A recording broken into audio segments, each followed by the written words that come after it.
আসসালামু আলাইকুম সম্মানিত ভিউয়ার্স, আশা করি আপনারা সবাই ভালো আছেন।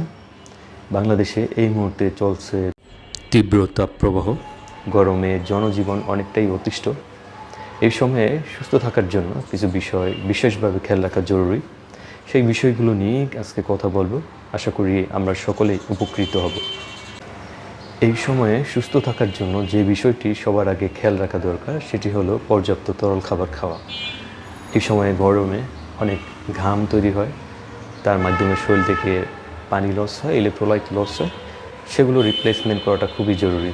সো আপনি অন অ্যান অ্যাভারেজ ডে যে পরিমাণ পানি খান, এই সময় কিন্তু আপনাকে তার থেকে বেশি পরিমাণ পানি পান করতে হবে। এবং আপনার যদি অন্য কোনো কন্ট্রা ইন্ডিকেশন না থাকে, সেক্ষেত্রে আপনি ওরসালাইনও খেতে পারেন। আধা লিটার পানিতে 1 প্যাকেট ওরসালাইন মিক্স করে আপনি খেতে পারেন। তবে খেয়াল রাখবেন, কার্বোনেটেড যে ড্রিঙ্কসগুলো আছে সেগুলো পরিহার করাই উত্তম, কারণ কার্বোনেটেড ড্রিঙ্কসগুলো বেশি পরিমাণ প্রস্রাব তৈরি করে এবং প্রস্রাবের মাধ্যমে আপনার শরীর থেকে পানি শূন্যতা তৈরি হতে পারে।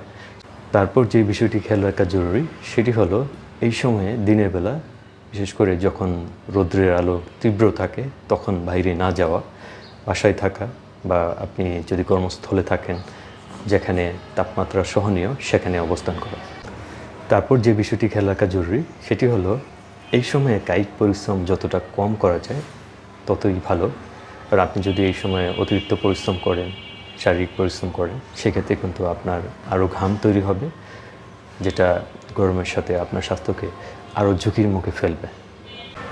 আপনাকে যদি কাজ করতেই হয়, সেক্ষেত্রে দিনের শুরুর দিকে অথবা দিনের শেষের দিকে আপনি কাজ করবেন। সেই সময়ে তাপমাত্রা অনেকটা সহনীয় থাকে, বাট দিনের মধ্যভাগে তাপমাত্রা সবচেয়ে বেশি থাকে।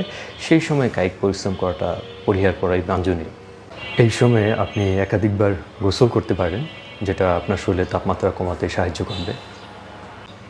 আপনি যেখানেই অবস্থান করুন, আপনার বাসায় অথবা কর্মস্থলে চেষ্টা করবেন যদি সম্ভব হয় সেখানকার যেই রুমটিতে তাপমাত্রা কম থাকে অর্থাৎ সহনীয় থাকে সেই রুমে অবস্থান করা।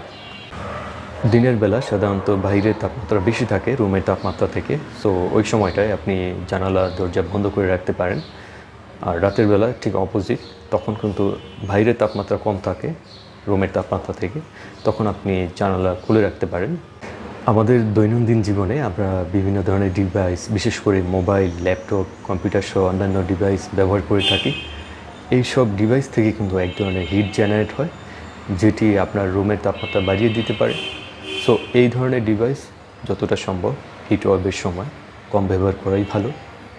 আরেকটি গুরুত্বপূর্ণ বিষয় যেটি হলো, যারা এই সময়ের জন্য vulnerable group, risk group people, বিশেষ করে শিশু, বৃদ্ধ, গর্ভবতী মায়েরা এবং যাদের দীর্ঘমেয়াদী রোগ রয়েছে, তাদের ক্ষেত্রে কিন্তু বিশেষ কেয়ার নিতে হবে। সো তাদের ক্ষেত্রে সাধারণ লোকজনের থেকে আরও বেশি কেয়ারফুল হতে হবে। এই সময়ে আপনি খুব ইজিলি ডিহাইড্রেটেড হয়ে যেতে পারেন, আপনার শরীরে পানি শূন্যতা তৈরি হতে পারে যদি আপনি পর্যাপ্ত পরিমাণ তরল খাবার না খান। আপনার ইউরিন আউটপুট থেকে আপনি ইজিলি বুঝতে পারবেন যে আপনার শরীরে পানি শূন্যতা আছে কি না। সেটা হলো আপনি দেখবেন যে আপনার ইউরিন কালারটা ঠিক আছে কি না, আর এটা হচ্ছে আপনার ইউরিন ভলিউম ঠিক আছে কি না, অর্থাৎ আপনি আগে যেই ফ্রিকোয়েন্সিতে প্রস্রাব করতে যেতেন এখন কি প্রস্রাব কমে গেছে কি না। এই সময়ে যারা সূর্যের আলোতে দীর্ঘ সময় ধরে কায়িক পরিশ্রম করে তাদের ক্ষেত্রে কিন্তু মারাত্মক স্বাস্থ্য ঝুঁকি তৈরি হতে পারে, হিট স্ট্রোকের মতো অবস্থা তৈরি হতে পারে, যেটা খুবই মারাত্মক। সাম্প্রতিক সময়ে আমরা এই তীব্র তাপপ্রবাহ বা হিট ওয়েভ খুব ফ্রিকুয়েন্ট ফেস করছি, যেটা অধিকাংশ ক্ষেত্রেই কিন্তু মানব সৃষ্ট, অর্থাৎ আমরা প্রকৃতিকে সঠিকভাবে যত্ন না নেওয়ার কারণে আমাদের এই ধরনের বৈরী পরিবেশ বারবার ফেস করতে হচ্ছে। সেক্ষেত্রে পরিশেষে আমি এটি বলবো যে আমরা যাতে পরিবেশকে টেক কেয়ার করি, অর্থাৎ পরিবেশের জন্য যেটা স্বাস্থ্যসম্মত সেটা মেনটেন করি। আপনারা এই সময়ে আপনাদের নিজেদের যত্ন নেবেন, পরিবারের যত্ন নেবেন। সবাই সুস্থ থাকবেন।